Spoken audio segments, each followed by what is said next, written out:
ఉప ఎన్నిక కోసమే జూబ్లీహిల్స్లో మంత్రులు హడావుడి చేస్తున్నారని బీఆర్ఎస్ నేత రావుల శ్రీధర్ రెడ్డి విమర్శించారు. 18 నెలల కాంగ్రెస్ పాలనలో నగరాభివృద్ధి నాశనమైందని రావుల శ్రీధర్ రెడ్డి మండిపడ్డారు.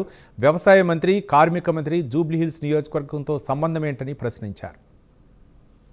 జూబ్లీహిల్స్ నియోజకవర్గంలో నగర ఇన్ఛార్జ్ మంత్రి పొన్నం ప్రభాకర్ గారు, వ్యవసాయ శాఖ మంత్రి తుమ్మల నాగేశ్వరరావు గారు, కార్మిక శాఖ మంత్రి వివేక్ వెంకటస్వామి గారు, నగర మేయరు విజయలక్ష్మి గారు, కలెక్టరు ఓ పెద్ద మంది మార్బలంతో కొన్ని సీసీ రోడ్లకు శంకుస్థాపన చేసింది. నాకు అర్థం కాలేదు ఏంటంటే గత 18 నెలల కాంగ్రెస్ పరిపాలనలో నగరంలో పరిస్థితులన్నింటినీ కూడా అస్తవ్యస్తం చేసింది కాంగ్రెస్ పార్టీ. పరిపాలన అంతా కూడా మంటగలిసిపోయింది. చాలా చోట్ల వీధి దీపాలు కూడా వెలుగుతలేవు.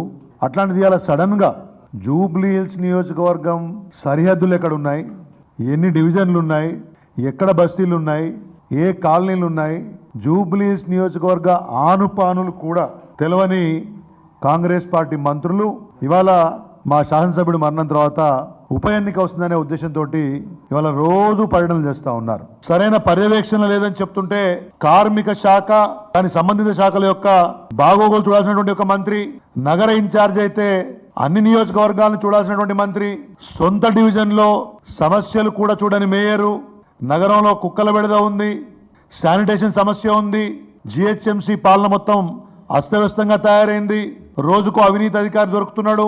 ఆ అంశాలు పట్టినటువంటి మేయరు ఈ నలుగురు కూడా ఏదో అదరాబాదరాగా ఇప్పుడేదో జరిగిపోయినట్టు ఇవాళ జూబ్లీహిల్స్లో రోజు పర్యటన చేస్తూ ఉన్నారు.